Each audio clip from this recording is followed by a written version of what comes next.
की जय, श्री कृष्ण कन्हैयालाल की जय, श्री रामचंद्र भगवान की जय, गणपति महाराज की जय, गजानन महाराज की जय।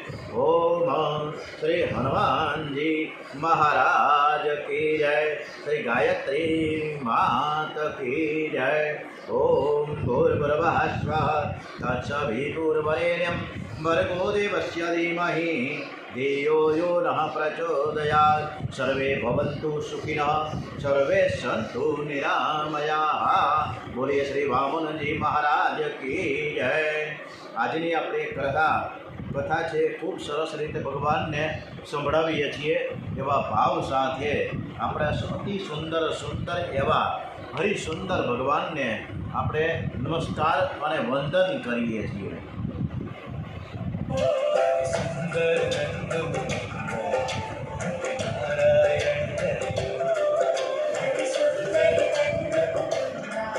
હરિનારાયણ હરિ ઓમ, केशव हरि गोविंद हरि नारायण હરિ કેશવ હરિ ગોવિંદ હરિ નારાયણ હરિ ઓમ।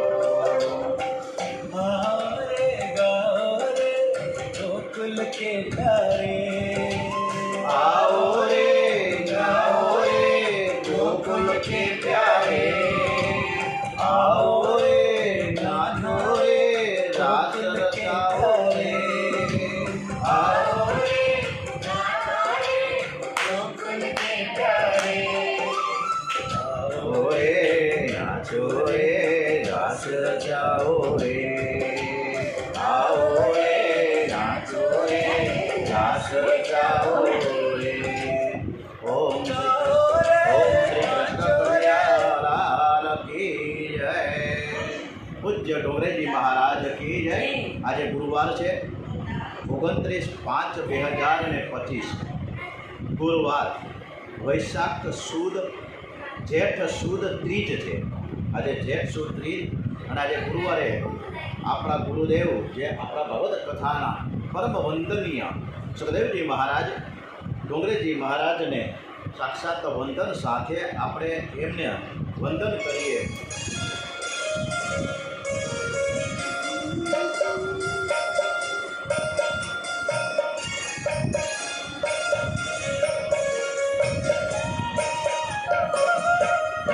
गुरु मेरी पूजा गुरु गोविंद,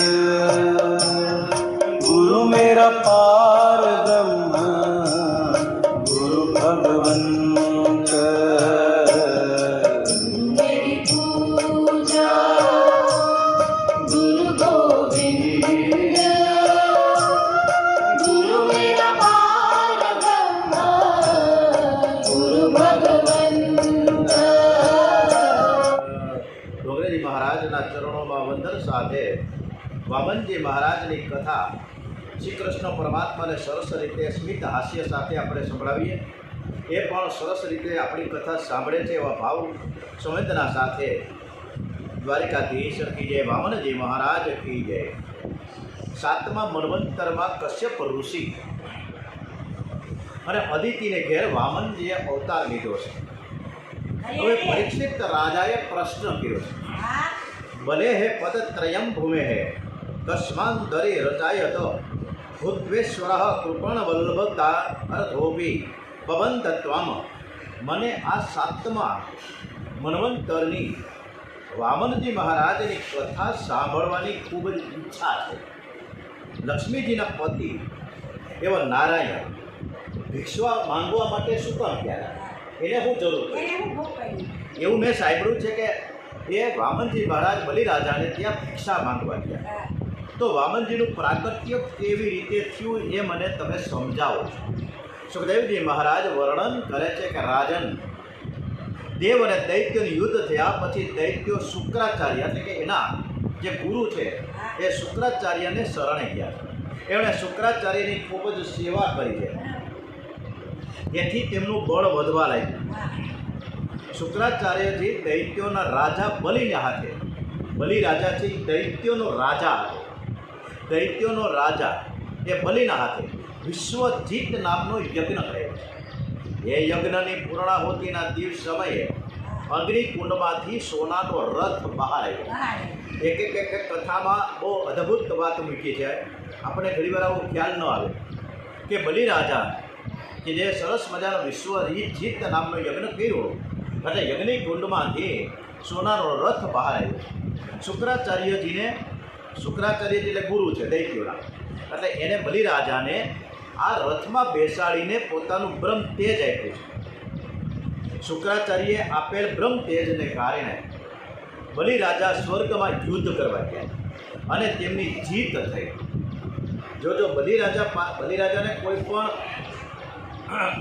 દેવતાઓ ઇન્દ્ર રાજા દરેક હરાવી શકતા હતા, પણ એ હારી શકતા જ નહોતા. શું કામ? બહુ અદ્ભુત કહાની છે. બીજું કે ભગવાનને કદાચ ભગવાન ધારે તો પણ એને હરાવી શકે, પણ એમ પણ ન થયું. શું કામ? કે બલિરાજાને બ્રહ્મતેજ મળ્યું, એટલે બ્રહ્મતેજના આધારે એ યુદ્ધ કરવા જાય દેવોની સાથે, દેવોની હાર થાય. સ્વર્ગનું રાજ્ય બલિરાજાએ હાંસલ કર્યું છે, મળી ગયું બધું. શુક્રાચાર્યનું બળ જેને મળે છે ને એને જીત થાય. બલિરાજાને ઇન્દ્રાસનમાં બેસાડી શુક્રાચાર્યજીએ જાતે એટલે કે સ્વયં રાજ્યાભિષેક કર્યો છે.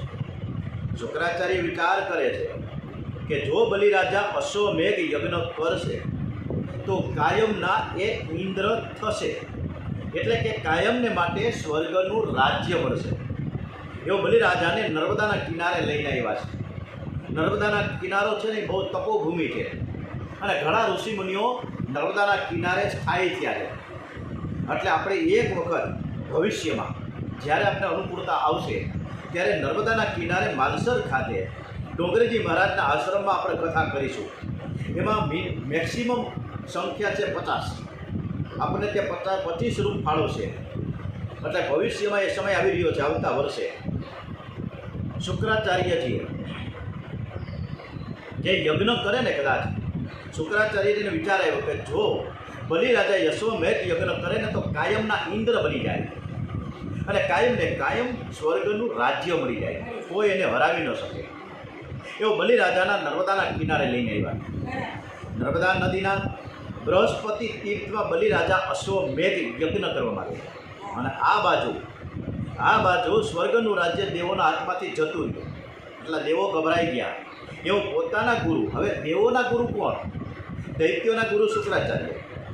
તો દેવોના ગુરુ છે બૃહસ્પતિ. એની પાસે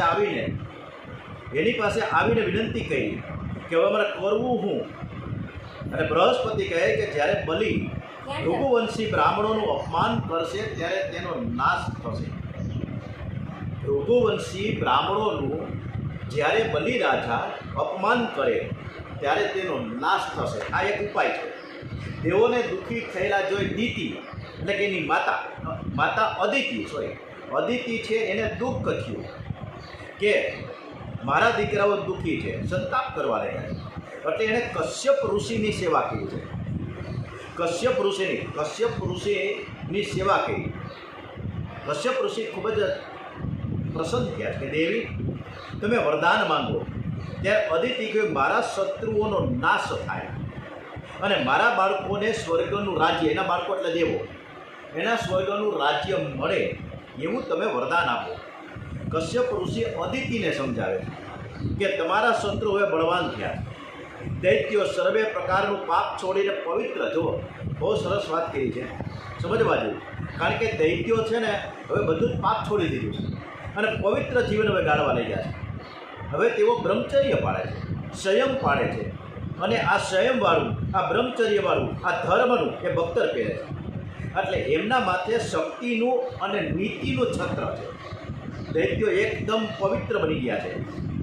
એમને યુદ્ધમાં પરમાત્મા પણ નહીં મારી શકે. આટલું બધું બલિરાજાને એ ધર્મનિષ્ઠ થઈ ગયા છે. એટલે માટે ભગવાનને શક્તિથી નહીં પણ યુક્તિથી દેવોને સુખી કરશે. શત્રુનું મરણ પણ નહીં થાય અને તમારા બાળકો એટલે કે દેવોને સ્વર્ગનું રાજ્ય પણ મળી જાય. આવું કંઈક કરવું પડશે. હવે આ માટે બધી વાત એકદમ સમજવા જેવી છે. બરાબર શાંતિથી આપણે આ કથા સાંભળીશું. કશ્યપ ઋષિએ અદિતિને પયોવ્રત કરવાનું કહે છે. આ વ્રત છે એ 12 દિવસ. જે દંપતી છે એને પુત્ર રત્ન પ્રાપ્ત કરવા હોય તો કશ્યપ ઋષિને અદિતિએ જે એને વ્યવસ્થા કરી છે જો સમજવા જેવું છે કે આ વ્રત છે પયોવ્રતનું 12 દિવસ કરવાનું હોય છે. તેથી ભગવાન નારાયણ તમારા ઘેર પુત્ર રૂપે પ્રગટ થશે. પયોવ્રત છે એ ફાગણ મહિનામાં કરવાનું છે. કેવા? ફાગણ મહિનામાં. અને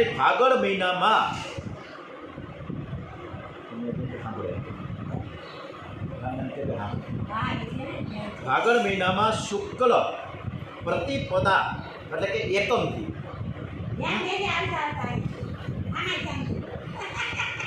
વયોવ્રત છે ને, વયોવ્રત ક્યારે શરૂ થાય? 12 મહિનામાં એક વખત થશે અને 12 મહિનામાં એક દિવસ 12 દિવસ કરવાનું છે. એ ક્યારે? કે ફાગણ મહિનામાં શુક્લ પક્ષમાં પ્રતિપદા એટલે એકમ અને દ્વાદશી એટલે 12. એકમથી 12 પ્રતિપદાથી દ્વાદશ સુધી 12 દિવસ સુધી કરવાનું છે. આ વ્રત ફક્ત દૂધ ઉપર કરવાનું છે અને વિધિપૂર્વક, એમને એમ નહીં, અગડમ બગડમ વાત જ નથી આ. અને જ્યારે વિધિપૂર્વક 12 દિવસનું દૂધ ઉપર રહીને આ વ્રત કરવામાં આવે તો પરમાત્મા તમારા ઘેર પુત્ર રૂપે આવશે. આ વ્રતના 16 મંત્રો આપ્યા છે. કેટલા? 16. લક્ષ્મી નારાયણની સ્થાપના કરો, 1650થી પૂજા કરો, પૂજા થયા પછી યજ્ઞ કરો, અગ્નિ પ્રગટ કરીને ઓમ નમો નારાયણ સ્વાહા, ઓમ નમો નારાયણ સ્વાહા, ઓમ નમો નારાયણ સ્વાહા મંત્રથી અગ્નિમાં પાયસની આહુતિ આપો. દિવસમાં કેટલી વાર કરવાનું છે? 3 વખત સ્નાન કરવાનું. ત્રિકાળ લક્ષ્મી નારાયણની પૂજા કરવાની છે. આ વ્રતના સમયે કોઈ પણ જીવની હિંસા ન કરવી, કોઈની નિંદા ન કરવી અને રજસ્વલા સ્ત્રીની સાથે બોલવું પણ નહીં. રજસ્વલા સ્ત્રીની સાથે બોલવાનું નથી. પાછા રોજ 2 બ્રાહ્મણ જમાડવાના. રોજ 2 બ્રાહ્મણ. બ્રાહ્મણનું મહત્વ શાસ્ત્રમાં અદ્ભુત આપ્યું છે કે બ્રાહ્મણથી સર્વોપરી છે. રોજ 2 બ્રાહ્મણ જમાડવાના છે. ફક્ત દૂધ પીવાનું છે, ફળ નથી ખાવાના. લક્ષ્મી નારાયણનું સ્મરણ કરતા કરતા રાત્રે પવિત્ર આસન ઉપર, એમને એમ નહીં પણ પવિત્ર. મને બરોબર યાદ છે, મારે હરિદ્વાર કથા હતી ત્યારે ઉનાથી કે કુડીનારથી એક દંપતી આવેલું અમારા કથા દરમિયાન. અને ત્યારે એ પોતે નીચે એટલે કે એને જે પલંગ આપવાવેલા, જે રૂમમાં ફાળવણી કરી હતી, એ રૂમમાં એને પોતાના ઓછાળ હતો, પોતાની ચાદર, ઓશિકા ઉપરનું કવર પણ એનું સાથે. એ પોતે આજની તારીખમાં રોજ આટલી વ્યવસ્થા કરી જાય. એ કોઈની પથારીમાં સૂતા જ નથી ક્યારેય નહીં, નેવા. એટલે રાત્રે પવિત્ર આસન ઉપર સૂઈ જવું. 12 દિવસ આ પયોવ્રત અને ત્રયોદશીના દિવસે ઉદ્યાપનનો છે. અને ઉદ્યાપનમાં યથાશક્તિ ગાયોનું દાન કરો. આવું ડોંગરેજી મહારાજે પયોવ્રત ધારણ કરેલા દંપતીએ કરવું પડે આવું કીધું છે. હવે ફાગણ મહિનો આવે ત્યારે આ પયોવ્રત ધારણ કરવાનું છે. એમ કરીને આપણે અદિતિ એવું કીધું કશ્યપજીને કે આપણે 2 સાથે કરીશું, આપણે એકલા નહીં. હવે મને જ્યારે ફાગણ મહિનો આવે ને મને બહુ જ ગમે કે ફાગણ મહિનો એટલે અદ્ભુત છે ફાગણ મહિનો. અને આ ફાગણ મહિનાનો એક સરસ મજાનો આપણે આનંદ થઈ જાય એવો ફાગણ ફોરમ તો આવ્યો રહે, એકદમ સરસ રીતે. અને આ ફાગણ ફોરમ તો આવ્યો રહે એટલે રાસ ગરબા કરવાનું પણ મન થઈ જાય. એટલે આપણે રાસ ગરબા મનમાં કલ્પના કરવી કે રાસ લીલા પણ થઈ રહી છે. ફાગણ મહિનો એકદમ અદ્ભુત. આ ફાગણ મહિનામાં આપણે આગળ વધીએ. ફાગણ મહિનામાં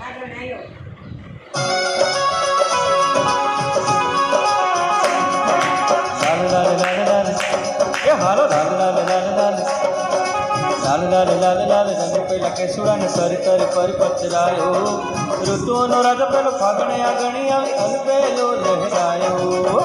ફાગણ પોરાવતો આયો, આયો રે આયો, ફાગણ પોરાવતો આયો. ગોળ ગોળ ઘૂમતા ને, ગોળ ગોળ ઘૂમતા ને, એ ગોળ ગોળ ઘૂમતા ને લઈ લઈ પિચકારી હોળીનો ગુલાલ રચાયો.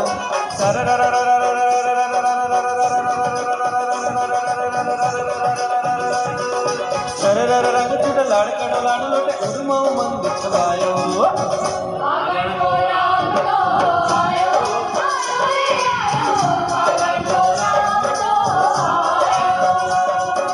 ચોરી ગોરા ચોરા ચોરી ચોરી ચોરા ગોરા ગોરી એ હાલો ચોરી ગોરા ચોરા ચોરી કરે કાઢી ચોરા ચોરી ફાગણની લેટા વધાયો મણી મેળા રસ ગેલા હેતના હરક ગેલા લૂટે લાડ લુકાયો ફાગણ પોરામતો આયો ફાગણ પોરામતો એ ફાગણ આયો રે ફાગણ આયો રે ફાગણ આયો રે આહા એ ફાગણ આયો રે ફાગણી ઉમંગા દે રસિયા ફાગણ આયો રે ફાગણ આયો રે ફાગણી ઉમંગા દે રસિયા ફાગણ આયો રે એ ફાગણ આયો રે ફાગણી તૌ ડમક ડમક દાદુર ડહ ડમકત કહકત મોર મલાર गिरा तौ पी पी शब्द पुकारत जागत पी पी कोकिल कंठ गिरा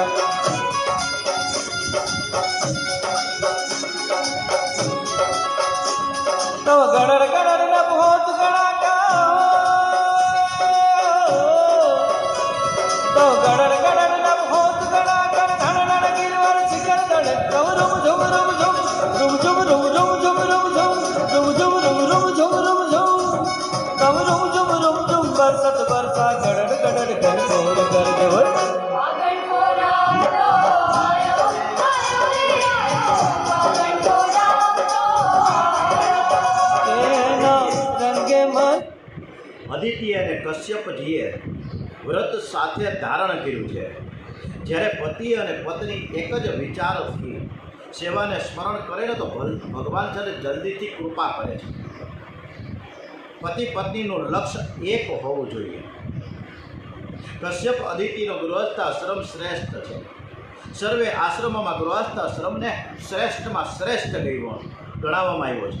ગૃહસ્થાશ્રમ સત્સંગથી સફળ થાય છે. પરમાત્મા શ્રી કૃષ્ણ અતિશય કૃપા કરે છે ને ત્યારે જ ઘરમાં સત્સંગ થાય, એમને થતો નથી.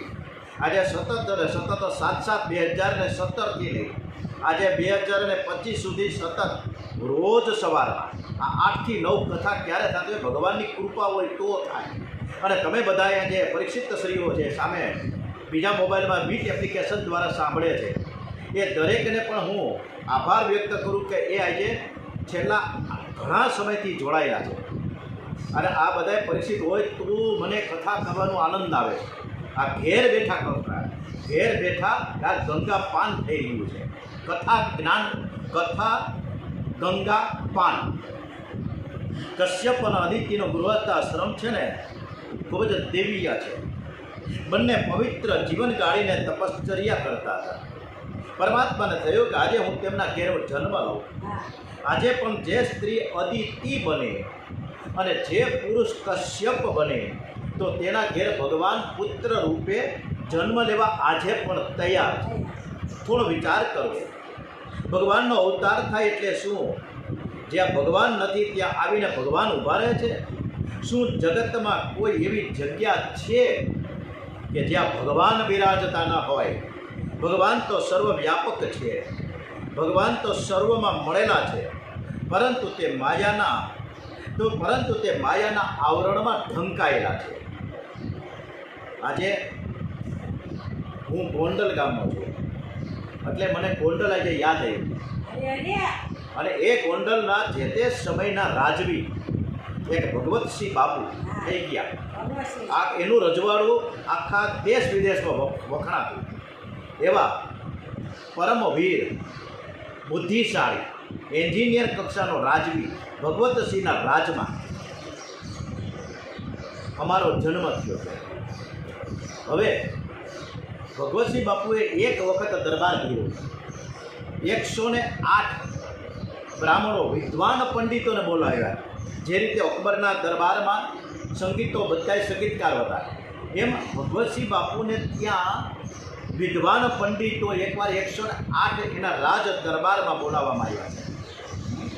રાજ દરબારમાં બોલાવ્યા એટલે રાજ દરબારમાં આવીને બધાએ સરસ રીતે ખુરશી પર ગોઠવાઈ ગયા. 108 બ્રાહ્મણો બધાને વંદન કર્યા છે, નમસ્કાર કર્યા છે, ભાવ ભર્યું પૂજન અર્ચન કર્યું, બધાએ બ્રાહ્મણોને ખૂબ ખૂબ કોટી કોટી નમસ્કાર કર્યા. અને પછી બ્રાહ્મણોને ભગવતસિંહ બાપુએ કીધું કે હે ભૂદેવો, મારા વંદનીય એવા આપ બ્રહ્મ દેવતાઓ છો, આપ બધા જ વિદ્વાન છો, ત્યારે હું આપને 3 પ્રશ્ન પૂછીશ. તમારે એનો જવાબ આજે ગુરુવાર છે, આવતા ગુરુવારે આપણે ફરીથી આજે સવારના 10 થયા છે, તો આવતા ગુરુવારે સવારે 10 વાગે આપણે ભેગા થશું. બરાબર? એટલે ભગવતસિંહ બાપુએ આ વાત મૂકી એટલે બીજા બધા પંડિતો એમ કે બોલો બાપુ, તમારા 3 પ્રશ્નો ક્યાં છે કહેશો? હવે મારા 3 પ્રશ્નો આ પૈકીને જો આ 3 પ્રશ્નોનો તમે વ્યવસ્થિત જવાબ આપશો, કોઈ પણ એક વ્યક્તિ આપશે તો તેને 108 સોના મોહર એને ઇનામમાં બક્ષિસમાં મળશે. અને જો કોઈને પણ આ જવાબ નહીં મળે અથવા મને સંતોષ ન થાય તમારો ઉત્તર ન, તો તમે બધા જ 15 દિવસ માટે આ ગોંડલ સ્ટેટની બહાર જશો. ત્યાં તમારે ભિક્ષા માંગીને ગુજરાન ચલાવવાનું, તમારે એકલાય જ રહેવાનું છે. તમારા બૈરી છોકરાઓ એ ઘરે રહેશે ગોંડલ સ્ટેટમાં, પણ તમારે બહાર જવાનું છે. આ એ તમારું પનિશમેન્ટ છે. તમે બધા વિદ્વાન છો એટલે તમને આવડતું જ હશે કે બોલો. પહેલો પ્રશ્ન કર્યો છે ભગવતસિંહ બાપુએ વિદ્વાન પંડિતોને કે ભગવાન ક્યાં છે?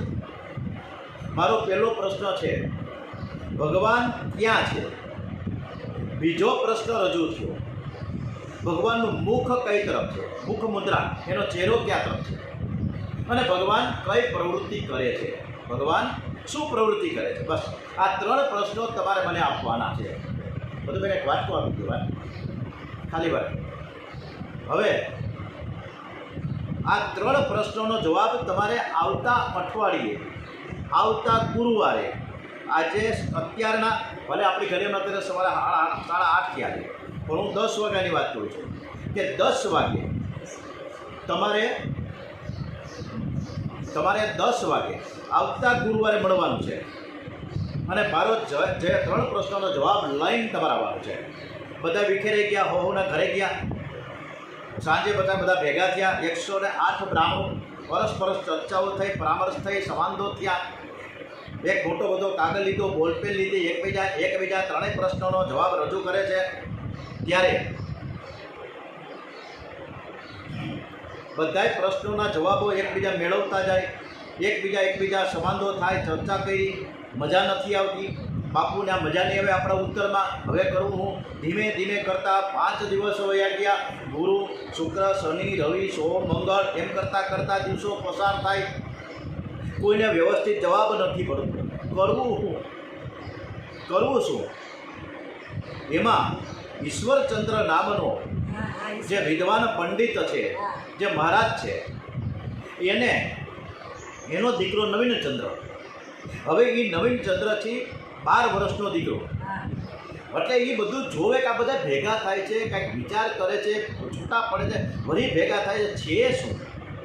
એટલે એને એના પિતાશ્રીને પૂછ્યું, બાપુજી મારે તમને પૂછવું છે, તમને વાંધો ન હોય તો બોલો.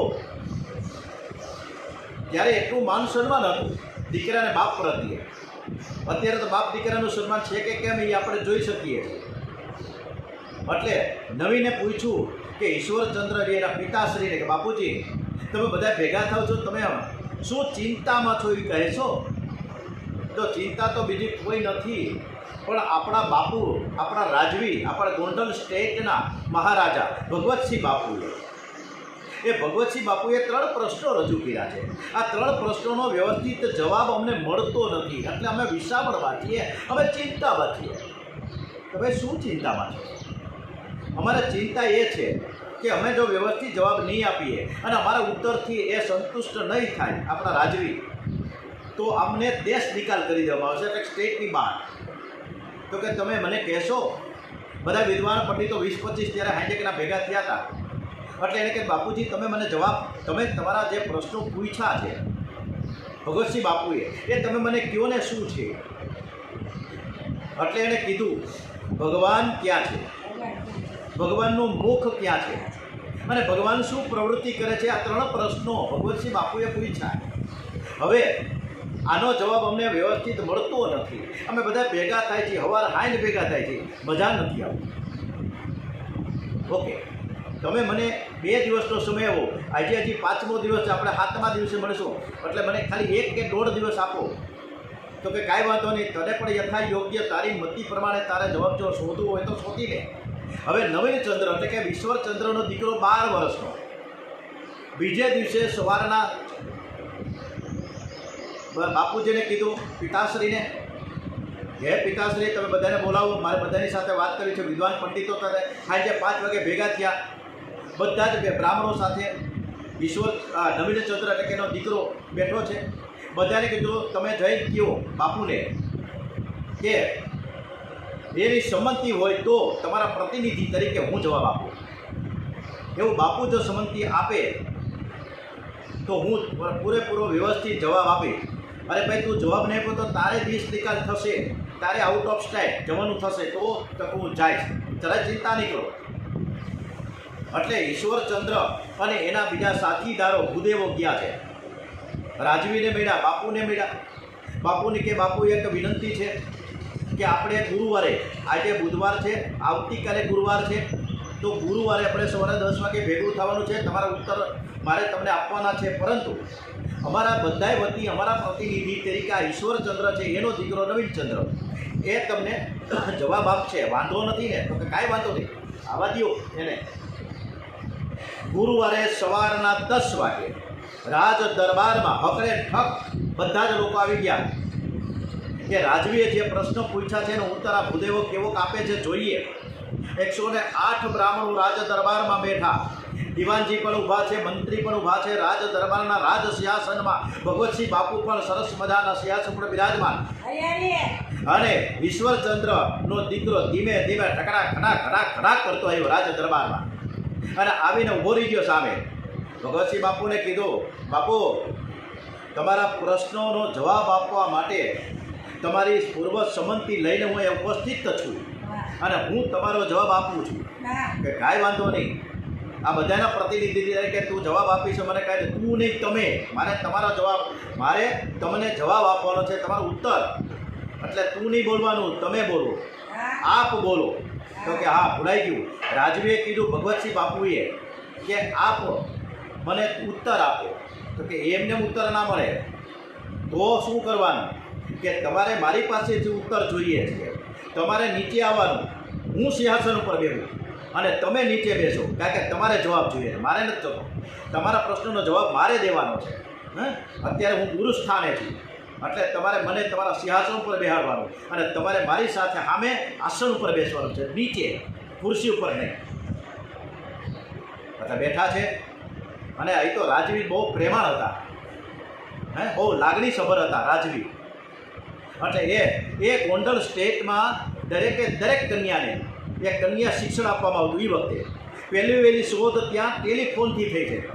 દરેક પસાયતાને પોલીસ પટેલને ત્યાં કહેવામાં આવતું કે બધા સમાચાર આપે, કોઈ ચોર લૂંટારા શું કંઈક ઘટિત અઘટિત જે કાંઈ બનાવ બન્યા હોય રાજવીને પહોંચાડવામાં આવતા. આવું સ્ટેટ હતું. હા, હવે ભગવતસિંહ બાપુ નીચે ઉતરા. નવીનચંદ્ર રાજ સિંહાસન પર બેઠા છે અને કીધું, બોલો તમારા જવાબ. હવે તમે મને કહો કે તમારા શું સવાલ છે? ભગવતસિંહ બાપુએ કીધું કે તમને ખબર નથી? હા, મને તો બધી જ ખબર છે, પણ મેં તમારે મોઢે તમારો પહેલો પ્રશ્ન કહ્યો. ભગવતસિંહ બાપુએ નવીનચંદ્ર કીધું કે મહારાજ ભૂદેવ, મારો પહેલો પ્રશ્ન છે કે ભગવાન શું કરે છે? ભગવાન ક્યાં છે? સોરી, ભગવાન, પહેલો પ્રશ્ન, ભગવાન ક્યાં છે? આ પહેલો પ્રશ્ન છે. ઓકે, સરસ. તમારો પહેલો પ્રશ્નનો જવાબ હું આપું છું. એટલે તાળી પાડી. નવીનચંદ્રએ સિપાહીઓ આવ્યા. સિપાહી આવીને કીધું, જાઓ રસોડામાં, ભંડારામાં જઈ અને ત્યાંથી એક મોટો દૂધનો વાટકો લઈ આવો. દૂધનો વાટકો છાલ ઢોળાઈને એવી રીતે લાવો. અને એ વાટકો આવ્યો જે હું તમને બતાવી રહ્યો છું. આ વાટકો દૂધ ભરેલો છે, આમાં દૂધ છે. અને આ દૂધ ભરેલો વાટકો સમક્ષ મૂકવામાં આવે ટેબલ ઉપર ભગવતસિંહ બાપુની સામે, અને એને કીધું, ભગવતસિંહ બાપુને કહે છે કે આ કટોરામાં શું છે? કે દૂધ છે. ભગવતસિંહ ભાઈ કે હું દૂધ જ છે? આની અંદર શું છે? માખણ છે, આની અંદર દહીં છે, આની અંદર છાશ છે. એટલે એને આંગળી ફેરવી અંદર દૂધમાં કે દૂધ છે, દહીં છે, માખણ છે 100%, પણ દેખાતું તો નથી, છે તો નહીં. બસ આ જ વસ્તુ છે. જ્યારે એને મેળવણ કરવામાં આવે, મેળવણ નાખવામાં આવે, ત્યારે દૂધમાંથી દહીં બની જાય, વલોવામાં આવે માખણ થાય, છાશ થાય. એ જ રીતના આપણા મનની અંદર આપણું વલોણું ચાલુ થાય તો ભગવાન આપણી બાજુમાં છે ને આપણી સમક્ષ છે ને બધે જ છે. જે રીતે દૂધમાં માખણ દેખાતું નથી એમ સર્વવ્યાપક ભગવાન આપણે ક્યાંય દેખાતે પણ આપણી બાજુમાં છે ને આપણી નજર સમક્ષ જ છે. પણ આપણી દ્રષ્ટિ દ્રઢ હોવી જોઈએ, આપણો વિશ્વાસ હોવો જોઈએ. અને એ શ્રદ્ધા અને ભક્તિ હોય ને તો અત્ર તત્ર ને સર્વત્ર ભગવાન બિરાજમાન છે. જે રીતે દૂધમાં માખણ છે એમ. ભગવતસિંહ બાપુએ ખૂબ સરસ મજાની તાળી પાડી કે બરાબર છે, આ તમારો વાત, તમારો જે જવાબ છે એ બરાબર છે. હવે બીજો પ્રશ્ન તમે મને કહો. બીજો પ્રશ્ન કે એમનું મુખ ક્યાં છે? ભગવાનનું મુખ મુદ્રા, એનો ચહેરો કઈ તરફ છે? ભગવતસિંહ બાપુએ પ્રશ્ન કર્યો છે બીજો. નવીનચંદ્ર એટલે કે જે છોકરો 12 વર્ષનો હતો, એણે સરસ મજાનો પાછી તાળી પાડીને સિપાહીઓને બોલાવ્યા, દીવો લઈ આવો. અને ભગવાનનો જે પૂજાસ્થાન હતી ત્યાંથી દીવો પ્રગટેલો દીવો લઈ આવ્યા અને સિપાઈ. અને ભગવાન જે દીવો હતો એ ભગવતસિંહ બાપુ જ્યાં આસન રાખીને નીચે બેઠા હતા એની સમક્ષ ટેબલ પર મૂકી દેવામાં આવ્યું અને કીધું, ભગવતસિંહ બાપુ તમે જ્યાં બેઠા છો ત્યાં તમારી સામે દીવો છે. જે દીવામાં જે દીવો છે એનું મુખ જે તરફ હોય ત્યાં તમે બેસી જાઓ એ બાજુ. એટલે ભગવતસિંહ બાપુ થોડું ફેરા કરે, આ બાજુ ફરે, એમ ફરે, પણ ક્યાંય હવે એનું મુખ ક્યાં છે ખબર ના પડે. એટલે એણે કીધું, ભાઈ ચારે બાજુ દીવાનું મુખ તો ચારે બાજુ છે, મારે કઈ બાજુ બેસવું? જ્યાં બેસું ત્યાં મુખ છે. તો બસ આ જ રીતના ભગવાનનું મુખ પણ આપણે બધે જ આપણી આસપાસ આપણે નજર સમક્ષ જ છે. આપણા ભગવાન આપણને જુએ છે ને આપણે ભગવાનને જોઈ શકતા નથી. આ તકલીફ છે. આપણી અંદરની ભક્તિ જો દ્રઢ બને તો આપણે ભગવાનને જોઈ શકીએ છીએ અને મુખમુદ્રાના દર્શન કરીએ છીએ. જે રીતે ઠાકોરજીના ઠાકોરજી આપણને બોલાવે છે, હાથ ઊંચો રાખીને બોલાવે છે, શ્રીનાથજી બાવાશ્રી. પણ આપણને એ કલ્પના નથી કે ભગવાન આપણને બોલાવે છે. એટલે ભગવાનનું મુખ તો બધે છે, પણ આપણી અંદરની જે ભક્તિ જો દ્રઢ બની જાય તો આપણે એક મુખ મુદ્રાના એના દર્શન આપણે કરી શકીએ. ત્રીજો પ્રશ્ન કયો? ત્રીજો પ્રશ્ન શું છે કે ભગવાન શું પ્રવૃત્તિ કરે છે? ભગવાન શું કામ કરે છે? ભગવાન શું ધંધો કરે છે? આ તમારો ત્રીજો પ્રશ્નનો જવાબ હું આપું છું કે ભગવાન શું કરે છે જોવું છે ને. ભગવાનની શું પ્રવૃત્તિ છે ખબર છે તમને? કે આજે તમે આખા રજવાડાના રાજા ભગવતસિંહ બાપુ, આજે તમે નીચે બેઠા છો અને હું એક ગરીબ બ્રાહ્મણનો દીકરો આજે તમારા રાજ સિંહાસન ઉપર બેઠો છું. આજે આ છે અંદરની ધર્મનિષ્ઠ હોય, ધાર્મિક ભાવના હોય તો કોઈ પણ માણસને વંદન કરે છે. માણસ કોઈ પણ વ્યક્તિ વંદન કરે. આપણે અંદરની ધાર્મિક ભાવનાને ઉભાર કરો, એકદમ દ્રઢ બનાવો, તો કોઈ પણ માણસ વંદનીય બની શકે છે. એટલે ભગવાન શું પ્રવૃત્તિ કરે છે? એ રાજામાંથી રંક પણ કરી શકે અને રંકમાંથી રાજા પણ કરે. અને કોઈ દિવસ અભિમાન ન રાખે, અભિમાન ન રાખી અને ભગવાનની ભક્તિ કરો. બસ આ જ વસ્તુ શીખવાડે છે ભગવાન. ભગવતસિંહ બાપુએ તાલીઓ પાડીને ગડગડાટ કરી દીધી. 108 સોનામોર અને વધારાની એક લટકાની એમ કરીને નવીનચંદ્રને સમર્પિત કરી દીધી. અને એના ચરણમાં એ ભગવતસિંહ બાપુ આળોટમાં લઈ ગયા. વાહ, અદભુત છે તમારી આ બાદ બધી જે પ્રશ્નોના જવાબો આપવાની. એટલે આ રીતના ભગવાન અત્ર તત્ર ને સર્વત્ર છે. ક્યાં ભગવાન નથી? ક્યાં ભગવાન નથી? બધે જ ભગવાન છે. એક ઘન પદાર્થનો થાંભલો પ્રહલાદજીને એમાં ગુડોર કરતા અવાજ આવતો હતો. એ ઘન પદાર્થ, એક થાંભલો નકોર લોખંડનો, અને એમાં પણ ભગવાન બિરાજમાન હતા. અને એ સાબિત કરી દીધું ભગવાને કે હું અત્ર તત્ર અને સર્વત્ર છું. એટલે આપણે ભગવાનને ગમે ત્યાં ડોગરેજી મહારાજને સુખદેવજી કે હાલતા ચાલતા નામ સ્મરણ કરો. હરે કૃષ્ણ કૃષ્ણ કૃષ્ણ હરે હરે હરે રામ રામ રામ હરે હરે. શ્રી કૃષ્ણ કનૈયાલાલ કી જય. એકવાર રાજા જનક રાજા એટલે સીતાજીના પિતાશ્રી, એ જનક રાજા એના દરબારમાં અષ્ટાવક્ર નામના એક મુનિ પધાર્યા. અષ્ટાવક્ર એમના 8 અંગ વાંકા. હવે અંદર આવ્યા રાજ દરબારમાં અષ્ટાવક્ર આવે છે. ધીમે ધીમે ધીમે લાકડીના ટેકે ધીમે ધીમે આવતા હતા. બધા જ દરબારીઓ હસવા લાગ્યા છે. જનક રાજાએ બધા દરબારીઓને જોયું કે અષ્ટાવક્રને જોઈને હસવા લાગ્યા. ત્યારે અષ્ટાવક્ર પણ આ દરબારીઓ હસતા હતા ને એટલે પોતે હસવા લાગ્યા અને ખડખડાટ હસવા લાગ્યા છે. ત્યારે જનક રાજાએ આ મુનિને કીધું, અષ્ટાવક્રને, કે હે મુનિ, અમે તો બધા અમારે દરબારીઓ અમે પોતે હું પણ પોતે તમારી સામે જોઈને હસતો હતો, તો અમે તો તમારું વાંકું ચૂકવું જે શરીર છે એ જોઈને હસીએ છીએ, પણ તમે કેમ હસો છો? બહુ અદ્ભુત. આ બધે એટલા બધા પ્રશ્નો છે. ભાગવત છે ને એકદમ સરસ મજાની પ્રશ્નોત્તરી છે. એકદમ સરસ મજાના પ્રશ્નો અને એકદમ સરસ મજાના ઉત્તર સુખદેવજી મહારાજે આપણી સમક્ષ મૂક્યા છે. અષ્ટાવક્રજી કહે કે મેં ધાર્યું હતું રાજાને કહે હે રાજવીર, મેં તો ધાર્યું હતું કે જનક રાજાના દરબારમાં બધા જ જ્ઞાનીઓ બિરાજમાન હશે, પરંતુ અહીં તો બધા ચમાર ભેગા થયા. આ તો બધા જ ચમાર લોકોની સભા છે. મને તો એવું લાગે તમે બધા જ આ શરીરને જોઈને હસી રહ્યા છો ને, પણ આ શરીરમાં શું છે અને શું સારું છે એ તો કયો. આ તો મણમૂત્રથી ભરેલું છે, પરંતુ મારા શરીરમાં જે આત્મા છે એ તમે કોઈ ઓળખી ન શક્યા. હું તો એક પવિત્ર બ્રાહ્મણ છું. આ શરીરની આકૃતિ તો પૂર્વ જન્મના પ્રારબ્ધથી મળી છે. મનુષ્યને આકૃતિને નહીં પણ મનુષ્યની કૃતિ જોવી જોઈએ. પરમાત્મા પણ કૃતિને જોઈને જ જુએ છે કે જ્યારે મનુષ્યો આકૃતિને નિહાળે છે. કશ્યપ ઋષિના કહેવાથી અદિતિ ઉત્તમ પયો વ્રત શરૂ કરેલું છે. આ વ્રત શા માટે કરવાનું? વ્રતનું લક્ષ્ય એ છે કે જગત ભૂલાય અને પ્રભુના દર્શનમાં અને સ્મરણમાં તન્મયતા થાય. તન્મયતા જરૂરી છે. કેટલાકને મન વ્રત કરવું એટલે દાળ ભાત ખાવાના નહીં, પરંતુ સાબુદાણાની ખીચડી કરવાની, સરસ મજાનો રાજગરાનો શીરો કરવાનો. હવે તો રાજગરાની પૂરી થાય, હવે તો બધું નહીં, હવે તો ખાખરાય મળે રાજગરા. હવે રાજગરા કેવીના ફરાળી ભાખરી પણ મળે, સાબુદાણા, આવું બધું આપણે તો અત્યારે સરસ મજાની એકાદશી કરીએ છીએ. એકાદશી એટલે મજા જ આવે કે હારી રોજ એકાદશી કરવી જોઈએ. મસ્ત નહીં તો નવી આઈટમ 56 ભોગ જાણે ધરતા હોય ને, એ માંડવીના દાણા તળેલા હોય, વેફર તળેલી હોય, બાલાજીનો ચેવડો હોય, સરસ મજાનો સૂકી ભાજી હોય, ઓલો શીરો હોય, રાજગરાનો શીરો હોય.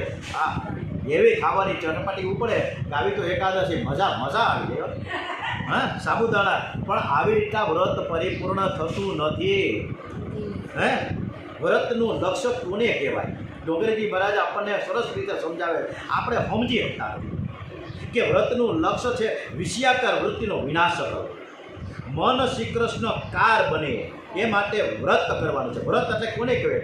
ઉપ એટલે હું અને વાસ એટલે હું. ઉપવાસ, ઉપ એટલે સમીપ, વાસ એટલે રહેવું. મનથી પરમાત્માની સમીપ રહેવું, પરમાત્માના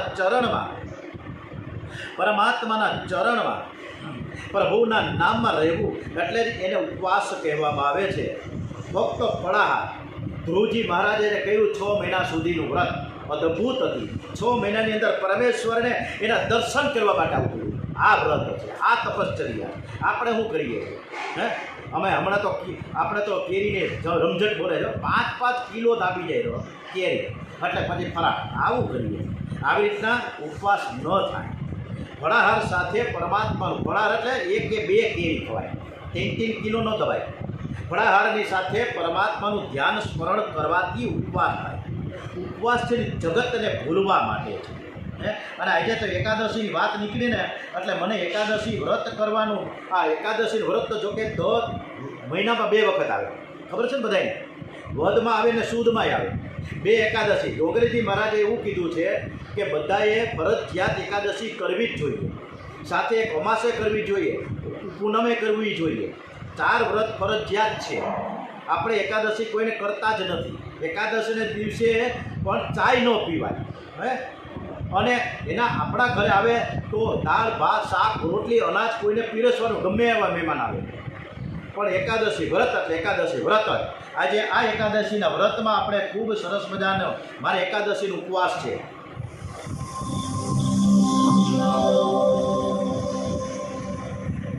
કૃષ્ણ કનૈયા લાલ કી જય. મારે એકાદશીનો ઉપવાસ ચાચુ જમતી નથી.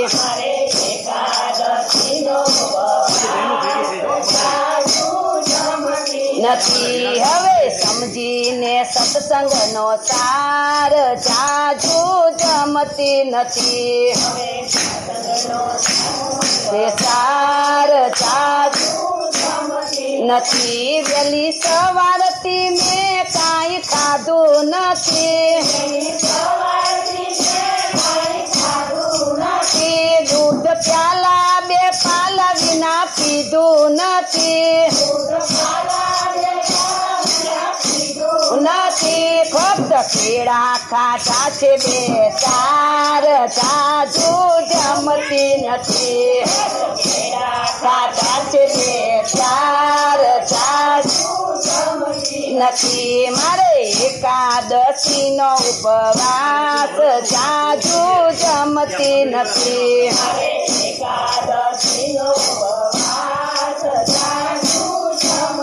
નથી. દેવ મંદિર પરીને હું તો ઘેર આવી. સિંગ દાણા કાઢા ને થોડો ટેકો રહ્યો.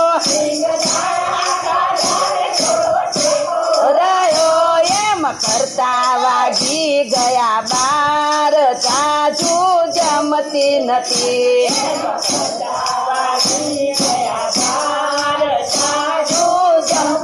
નથી. મારે એકાદશીનો ઉપવાસ ચાચુ જમતી નથી.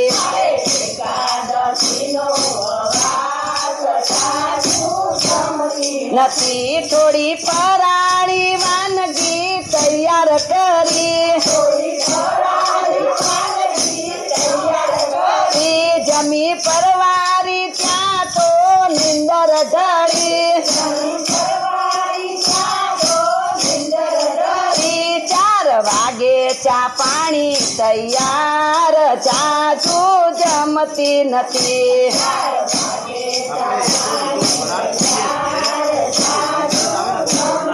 નથી. મારે એકાદશીનું વ્રત કરીએ છીએ. એકાદશીનું વ્રત ફરાળથી કરું. ફરાળ બિલકુલ નહીં, પરંતુ ફળાહાર એટલે ફળ ઉપર દૂધ ઉપર રહેવાનું. અદિતિ અને કશ્યપ વારંવાર નારાયણનું ચિંતન કરવા લાગ્યા છે. એમની વૃત્તિ નારાયણકાર બની ગઈ છે અને નારાયણ પધાર્યા છે. આજે અદિતિના પેટમાં ગર્ભ રહ્યો છે. અદિતિના મુખનું તેજ જોઈને કશ્યપ ઋષિને ખાતરી થઈ ગઈ કે આજે ભગવાન નારાયણ પધાર્યા છે. 9 માસ પરિપૂર્ણ થયા.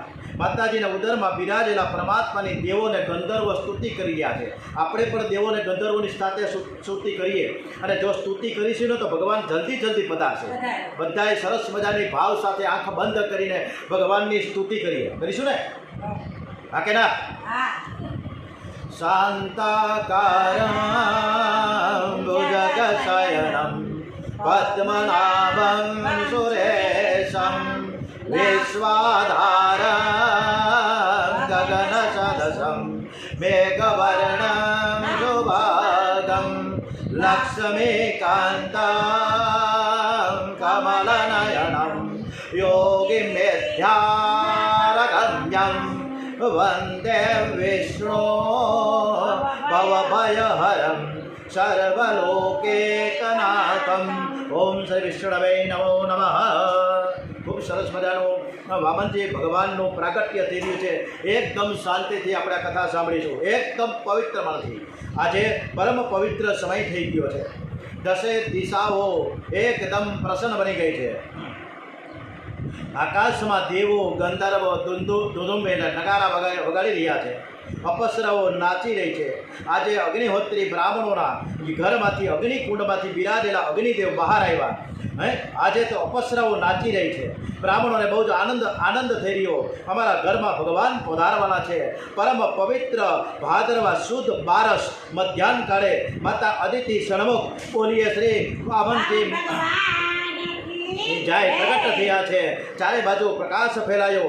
દેવોએ પુષ્પ વૃષ્ટિ કરી મંગલમ ભગવાન વિષ્ણુ મંગલમ ગરુડધ્વજ મંગલમ પુનરીકાક્ષો મંગલાય તો હરિ સર્વ મંગલ માંગલ્યે શિવે સર્વાર્થ સાધકે શરણ્યે ત્રંબકે ગૌરી નારાયણી નમસ્તુતે.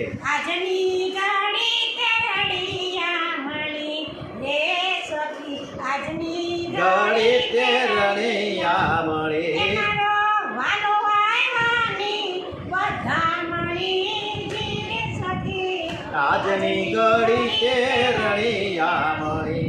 કશ્યપ ઋષિએ જ્યાં ઘરમાં પ્રવેશ કર્યો ત્યાં ચારે બાજુ પ્રકાશ પડ્યો અને એ પ્રકાશમાં શંખ ચક્ર ગદા પદ્મધારી ચતુર્ભુજ નારાયણના દર્શન કરતા કરતા અતિ આનંદ થયો છે. ભગવાનના આ સ્વરૂપના દર્શન કરીને કશ્યપ ઋષિ કહેવા લાગ્યા કે મારા ભગવાનના સદા સર્વદા જય જયકાર થાય. માતા પિતાને સ્વરૂપનું ભાન કરાવ્યું અને પછી તે ચતુર્ભુજ સ્વરૂપ અંતર ધ્યાન કરીને બે હાથવાળા બટુક બ્રહ્મચારી બોલીએ શ્રી વામનજી મહારાજ કી જય પ્રગટ થયા છે. એમણે સુંદર લંગોટી પહેરે છે. આ ભગવાનનો વામન અવતાર છે. આ અવતાર ધારણ કર્યો બલિરાજાને હરાવવા માટે. એમને નથી થયા. કશ્યપ ઋષિએ વામનજીને જનોઈ આપવાનો નિશ્ચય કર્યો. સાક્ષાત સૂર્યનારાયણે પધારીને વામનજીને એકાંતમાં ગાયત્રી મહામંત્ર ઓમ ભૂર ભૂર્વઃ સ્વાહા તત્સવિતુર્વરેણ્યં ભર્ગો દેવસ્ય ધીમહિ ધિયો યો નઃ પ્રચોદયાત. ગાયત્રી મહામંત્રનો ખૂબ સરસ મજાની દીક્ષા આપી. દીક્ષા આપી એટલે દેવ થઈ ગયા. દીક્ષા આપે એટલે માણસ એ જે મનુષ્ય છે માનવમાંથી દેવ બની જાય. દેવ થયા. દીક્ષામાં ઘણી શક્તિ છે. ગાયત્રી મંત્રનો ઉપદેશ કર્યો. મંત્રની કદી જાહેરાત કરવી નહીં. મંત્રને ગુપ્ત રાખવું. મંત્રની બહુ જાહેરાત થાય તો શક્તિનો વિનાશ થાય છે. મંત્ર છે ને એકાંતમાં પવિત્ર અવસ્થામાં જપવાનું હોય છે. વામનજી હવે બાલ બ્રહ્મચારી થયા. વામનજી મહારાજને જનોઈ આપવા માટે બ્રહ્માજીએ કમંડળ આપ્યું. બોલો વામનજીને હું આપ્યું? કોણે આપ્યું? બહુ અદ્ભુત વાત છે. બ્રહ્માજીએ કમંડળ આપ્યું. ધરતીએ મૃગ ચર્મનું આસન આપ્યું. અદિતિ માતાએ લંગોટી આપી અને સરસ્વતી માતાએ જપ કરવા માટે માળા આપી. સરસ્વતીજીએ જપ કરવા માટે માળા આપી. કુબેરે ભિક્ષા પાત્ર આપ્યું અને સાક્ષાત પાર્વતીજી તેમને ભિક્ષા આપે છે. ભિક્ષાન દેહી. બૃહસ્પતિ વામનજીને ઉપદેશ આપે છે કે બેટા ત્રિકાળ સંધ્યા કરજે. આજથી તું બ્રહ્મચારી થયો છે. આજથી તારે માધુ કરી માંગવા જવાની છે. માધુ કરી માંગવા જવાની. બૃહસ્પતિ એમ કહે છે તારે માંગી લાવવાનું અને પછી જે આવે એ આપણે જમીશું. ગુરુ બૃહસ્પતિના ઉપદેશ સાંભળીને અને એની આજ્ઞા મુજબ વામનજી ભિક્ષા માંગવા નીકળ્યા છે. એમને સૌ પ્રથમ જગદંબા પાર્વતીજીએ ભિક્ષા આપી છે. ઓમ ભગવતી ભિક્ષાન દેહી.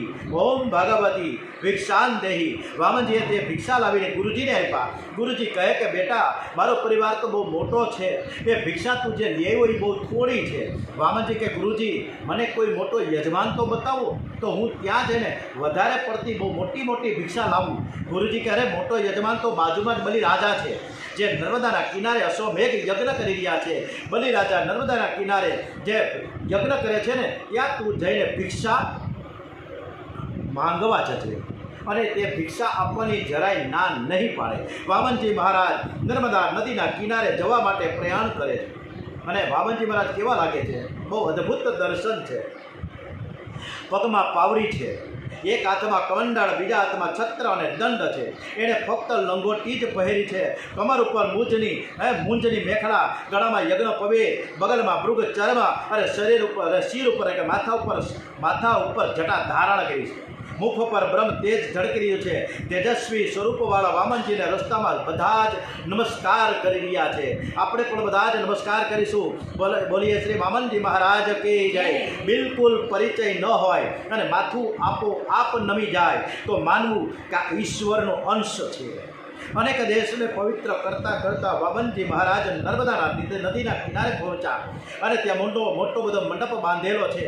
યજ્ઞ મંડપમાં બિરાજેલા ભાર્ગવ બ્રાહ્મણો વેદ હારી ઓમ જાગરેણ જાગનામય જંત દેવા સ્થાણી ધર્માણી પ્રથમાન્યાસન તે હનાકમ મહિમાન સચંત યત્ર પૂર્વે સાધ્યા શાંતિ દેવા નાના સુગંધે પુષ્પાણી યથા કાલોદ્ભવાની જ પુષ્પાંજલિ મર્યાદત્ત ગૃહાણ પ્રવેશ્વરા ઓમ ભૂર્ભુવસ્વ સ્થાપિત દેવીતાભ્યો નમો નમઃ ઇતિ મંત્ર પુષ્પાંજલિ સમર્પયામિ.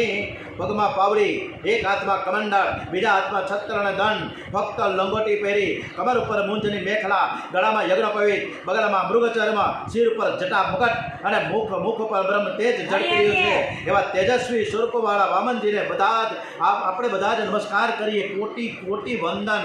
બિલકુલ જ્યારે પરિચય જ હોય અને કોઈ પણ વ્યક્તિ આપણે સામે મળે અને તરત જ એને આપણે નમસ્કાર પગે લાગવાનું મન થઈ જાય તો માનવાનું કે ઈશ્વરનો અંશ છે. વામનજીએ યજ્ઞ મંડપમાં પ્રવેશ કર્યો અને જ્યાં વામનજી પધારે કે બધા જ ઋષિ મુનિઓ ઊભા થઈ ગયા. એવો તેમના તેજસ્વી રૂપને નિહાળવા લાગ્યા. શુક્રાચાર્યજી અને બીજા મહાન તપસ્વી ઋષિઓ ઊભા થઈને સન્માનિત કરે છે. વામનજી મહારાજને વિચાર કરે કે આ કોઈ મહાન બ્રાહ્મણ હોય એવું લાગે છે. આ વામનજી બ્રાહ્મણનું ઋષિ મુનિઓ ઊભા થઈને સ્વાગત કરે છે. વામનજી મહારાજ કી જય. વામનજી મહારાજ કી જય. વામનજી મહારાજ કી જય. વામનજીનો જય જયકાર થયો. બલિરાજાના કાને અવાજ થયો. દોડતા દોડતા એવા વામનજીના દર્શન કરતા કરતા આનંદ થઈ ગયો. 7 વર્ષની બાલ મૂર્તિ છે. શ્રી અંગ મેઘના જેવું શ્યામ છે. મુખ પર બ્રહ્મ તેજ દેખાય છે. બલિરાજા વિચાર કરે કે મેં મારા જીવનમાં ઘણા જ બ્રાહ્મણોની સેવા કરી, પરંતુ આવો તેજસ્વી બ્રાહ્મણ, આવો બાલક હજુ સુધી મેં જોયો નથી. આ કોઈ સાધારણ સંત નથી. સ્વાગતમ સ્વાગતમ સ્વાગતમ, પધારો પધારો, સ્વાગતમ તે નમસ્તભ્યમ. બ્રહ્મ કિમ કરવામે તે બ્રહ્મશ્રીના તપસાક્ષાન મેં તાત્વાન તાન અરિયમ વપુર ધર્મ. બલિરાજાએ ઊભા થઈને વામનજી મહારાજનું સ્વાગત કર્યું. બેસવા માટે સુંદર આસન આપ્યું. બલિરાજાએ રાણી વિંધ્યાવલીને આજ્ઞા કરી, બ્રહ્મચારી મહારાજની પૂજા કરવી છે, તમે જલ્દી તૈયારી કરો. બલિરાજાની આજ્ઞા થતાં જ રાણી વિંધ્યાવલીએ ચંદન, શ્રીફળ, ફૂલની માળા અને પંચામૃત સર્વેની પૂજા કરી અને ખૂબ સરસ મજાની તૈયાર કરીને એ સોનાની થાળમાં બધું લઈ આવ્યા. સોનાની ઝારીમાં પવિત્ર નર્મદાનું જળ લઈ આવ્યા. રાણીની સાથે બીજી અનેક દાસીઓ તથા પુત્રી, એની દીકરીનું નામ છે રત્નમાલા. રત્નમાલા પણ તે બ્રહ્મચારીને જોવા માટે આવી છે. સ્ત્રીઓને વામનજીના દર્શન કરતા અતિ આનંદ થયો. જ્યારે બલિરાજાની પુત્રી રત્નમાલા, એના મનમાં એવો ભાવ જાગ્યો કે આ છોકરો, આ બાળક કેવો બધો સુંદર છે. એનું સ્વરૂપ એવું નાનું હોવાથી એ વિચાર કરે છે કે આ છોકરાને હું સ્તનપાન કરાવું તો એને કેવું સુખ મળતું હશે. જે માં એને સ્તનપાન કરાવતી હોય તો એનું સુખ એને કેવું મળતું હશે. એટલે રત્નમાલાને પહેલાં વાત્સલ્ય ભાવ થઈ ગયો કે મને પણ ભવિષ્યમાં મારા બીજા જન્મમાં અથવા તો આ જન્મમાં મને આ દીકરાની મા બનાવું. રત્નમાલાને પહેલાં વાત્સલ્ય ભાવ જાગવાથી એમને પણ એ છોકરાને સ્તનપાન કરાવવાની ઈચ્છા થઈ. પરંતુ જ્યારે તેમણે વામનજીનું પરાક્રમ જોયું, શું પરાક્રમ જોયું કે મારા બાપને એક વામન જેવા થઈને આવ્યા હતા, વિરાટ સ્વરૂપને એને મારા બાપને આખો લૂંટી લીધો, બધું લઈ લીધું 3 પગલામાં. અને ત્યારે એ રત્નમાલા ક્રોધાયમાન થઈ કે મારા બાપને એક નાના વામનમાંથી વિરાટ સ્વરૂપ કરીને જે છૈત્રા છે એટલે એને મારવાનો વિરોધ થયો. મારવાનો કુવાને મારીશ હવે ભવિષ્યમાં. આમ રત્નમાલામાં 2 ભાવ થઈ ગયા, એક વાત્સલ્ય ભાવ અને એક વેર ભાવ. એટલે એ આવતા જન્મમાં શું થઈ? પૂતના થઈ. એ પૂતના કૃષ્ણ ભગવાનને મારવા માટે આવી. એટલે એનો એ ભાવ હતો કે મારે સ્તનપાન કરાવવું છે. એ પહેલો માતૃભાવ આવ્યો અને બીજો છે વેરભાવ કે મારા છોકરાને મારી નાખવો છે. એટલે એ આવ્યો છે. એટલે પૂતના થઈને આવી. એટલે રત્નમાલા છે બલિરાજાની દીકરી, રત્નમાલા વિંધ્યાવલીની દીકરી. અને બીજા જન્મમાં એને શું થયું છે? પૂતનાનો અવતાર ધારણ કર્યો પડ્યો. પૂતનાથી રાક્ષસી બની છે.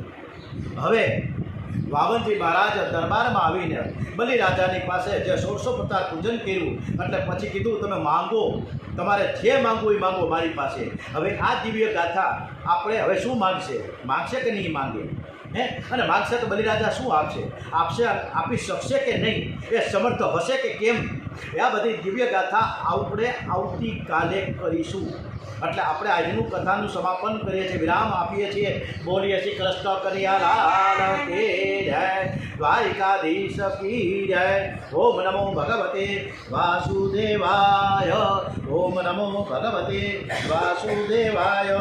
શ્રી રામ જય રામ જય જય રામ. એક હરે કૃષ્ણની આપણે નાનકડી ધૂન કરીશું, મજા આવશે. બધા પણ સાથે હરે કૃષ્ણ અંગ્રેજી મરાઠી પ્રિય છે. હરે કૃષ્ણ કૃષ્ણ હરે હરે, હરે કૃષ્ણ હરે હરે. હરે કૃષ્ણ હરે કૃષ્ણ કૃષ્ણ કૃષ્ણ હરે હરે. હરે રામ રામ રામ હરે હરે. હરે રામ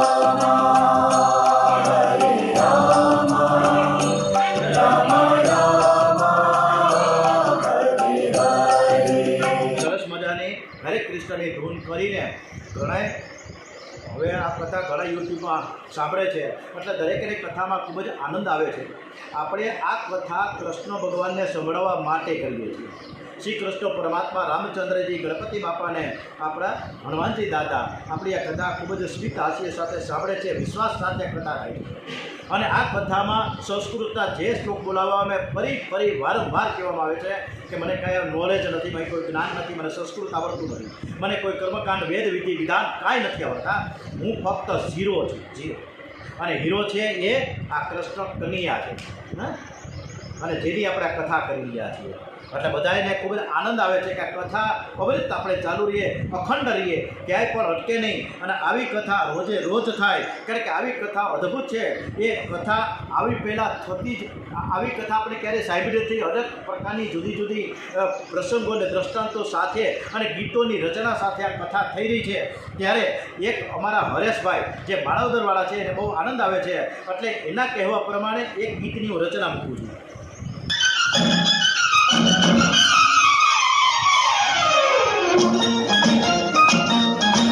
आज से पहले आज से ज्यादा, आज से पहले आज से ज्यादा खुशी आज तक नहीं मिली इतनी सुहानी, ऐसी मीठी इतनी सुहानी, ऐसी मीठी घड़ी आज तक नहीं मिली आज से पहले. આવી ઘડી, આવી ક્ષણ, આવી પળ, આવો સમય આપણે ક્યારેય મળે જ નહીં. પણ ભગવાનની કૃપા હોય તો આ ભગવત કાર્ય થાય અને ભગવત શ્રવણ થાય. એટલે આપણે ભગવાનને પણ આભાર વિધિ વ્યક્ત કરીએ છીએ કે આપણા સતત અને સતત આપણી કથા ચાલુ રહીએ અને બધા સરસ રીતે સાંભળે. આપણે કૃષ્ણ કન્યાની આરતી કરીએ સરસ મજાની, અને પછી આપણે કથાને વિરામ આપીએ છીએ.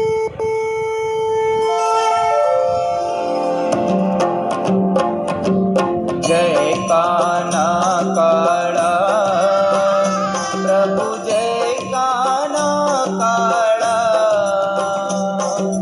मीठी मोरली वाला, मीठी मोरली वाला, गोपीना प्यारा. ओम जय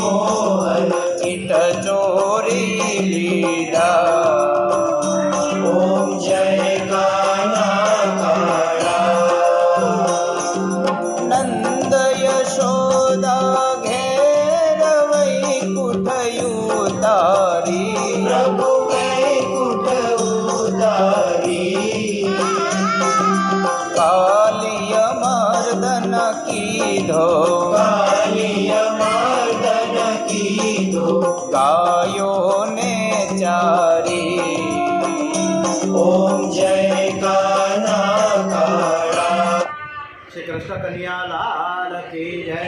ओम भारत माता की जय। वंदे वेद मातरम।